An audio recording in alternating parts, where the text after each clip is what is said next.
So hello guys, hope you guys are doing well. I'm back with another video. So today I will discuss about this extension what I actually use for my Visual Studio Code.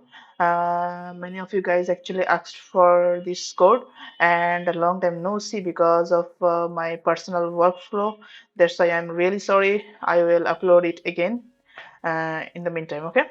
So without further ado, let's get started. So first of all, I use auto close tag to close any tag. If I like and do like this, if I type A and it will close automatically. Like if I hit P, you can see the changes in here. Okay, it will work like in this way. Okay, and auto import actually help me to import the like hero or something like that when you use these things. So this will actually works for that purpose. Okay, and auto rename tag also, oh sorry, auto rename tag also rename the tag which I actually showed you, and close tag all close the div or something like that. Like if I like hit P, then like this way it will close the tag for auto close tag, and auto rename tag will rename the things accordingly to these things in here like this way. Okay, so yeah, then next part is bracket pair colorize. You guys can already see like my brackets actually colorful so that I can understand easily when I go any bracket, so I can understand the things easily.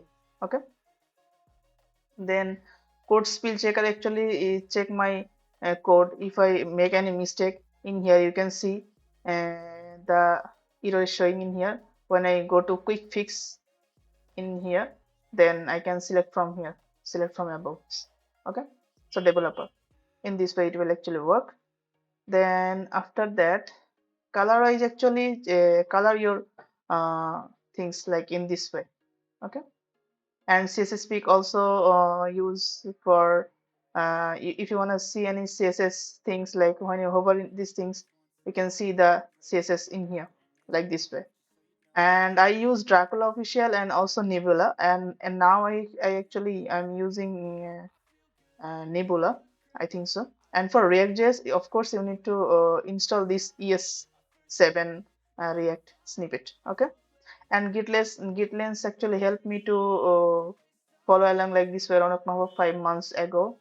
You can, if you want to see like this way, then you can install this. Okay, and HTML CSS support you already know.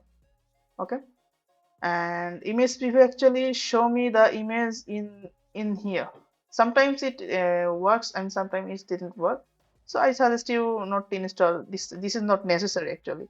Okay, so import cost actually tell us to what are the cost of the import like this way. I import this motion from Framer motion, so what is its actual cost, it will show like this way. Okay, and indent rainbow help us to do like this type of rainbow. It's not necessary, but it looks cool. That's why I'm installing here. IntelliJ code or IntelliJ API are also the same thing.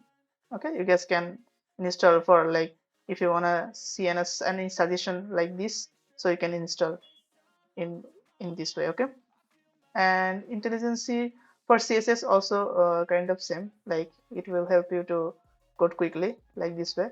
And live server actually help us to go live. If I when I use HTML version of any project, then I go live, then I can see the changes easily.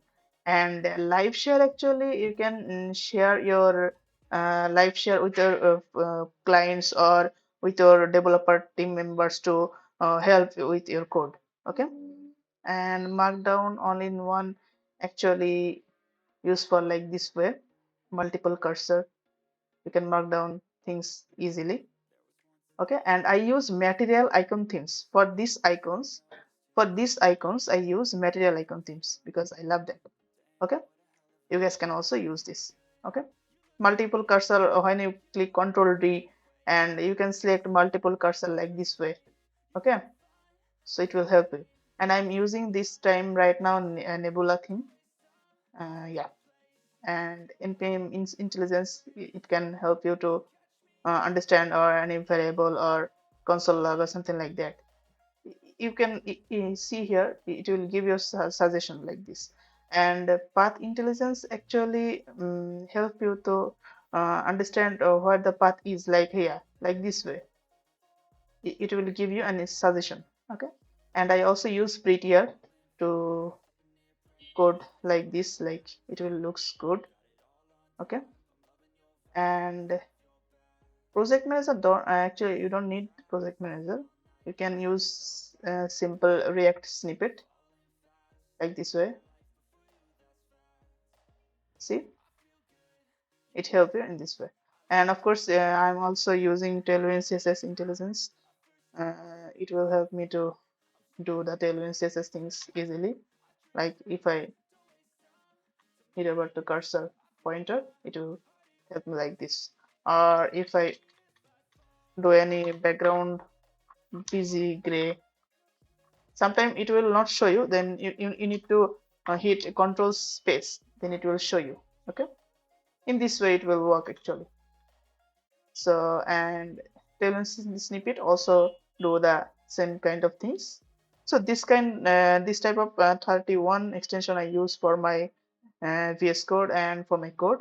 So yeah, so thanks for watching. I'll catch you in the next one.